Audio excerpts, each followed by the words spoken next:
Cashier mocks older woman in store. Then grandmother's comeback leaves her speechless.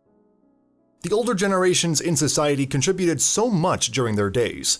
They've lived in many different periods and, of course, have a good understanding of how things have changed over time. A byproduct of this is that they have invaluable life experience over young people. Unfortunately, this isn't always a fact that's respected. Young people can sometimes think they know better than their elders, without thinking much about it.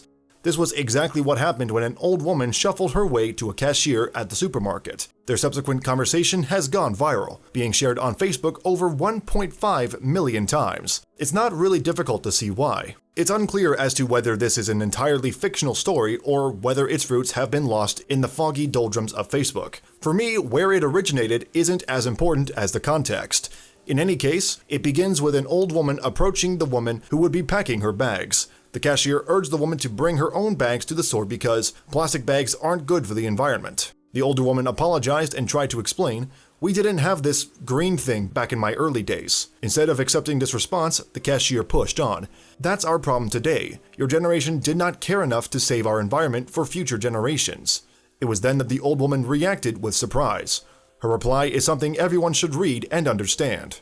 The old woman decided she wasn't going to take any more, and said, "Back then, we returned milk bottles, soda bottles, and beer bottles to the store. The store sent them back to the plant to be washed and sterilized and refilled, so it could use the same bottles over and over again. So they really were recycled, but we didn't have the green thing back in my day." She continued, "Grocery stores bagged our groceries in brown paper bags that we reused for numerous things. Most memorable besides household garbage bags was the use of brown paper bags as book covers for our school books. This was to ensure that public property, the books provided by our use by the school, was not defaced by our scribblings. Then we were able to personalize our books on the brown paper bags, but too bad we didn't have the green thing back then." The cashier recoiled, but the old lady carried on talking.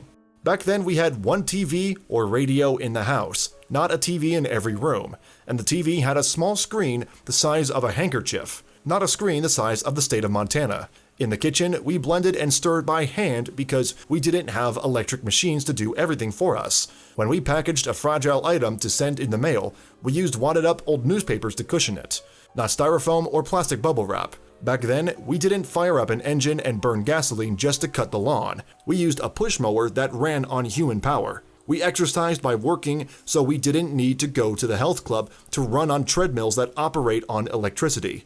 But you're right, we didn't have the green thing back then." At this point, another cashier had opened a queue in another lane. The old woman wasn't done yet though. She pushed on. "Back then, we washed the baby's diapers because we didn't have the throwaway kind. We dried clothes on a line, not in an energy-gobbling machine burning up 220 volts. Wind and solar power really did dry our clothes back in our early days. Kids got hand-me-down clothes from their brothers or sisters, not always brand new clothing. Back then, people took the streetcar or a bus and kids rode their bikes to school or walked instead of turning their moms into a 24-hour taxi service in the family's $45,000 SUV or van, which cost what a whole house did before the green thing." Then the old lady finally reached her crescendo. "Isn't it sad that the current generation laments how wasteful we old folks were just because we didn't have the green thing back then?" Naturally, the cashier was lost for words. The older lady packed her own goods and left the store. I'm sure the young clerk will think twice before she goes on the front foot with the older generation regarding environmental awareness. Younger people often think that they know best, and while sometimes that may be the case, it's always important to listen to the older people in society who have seen and done things their younger counterparts haven't.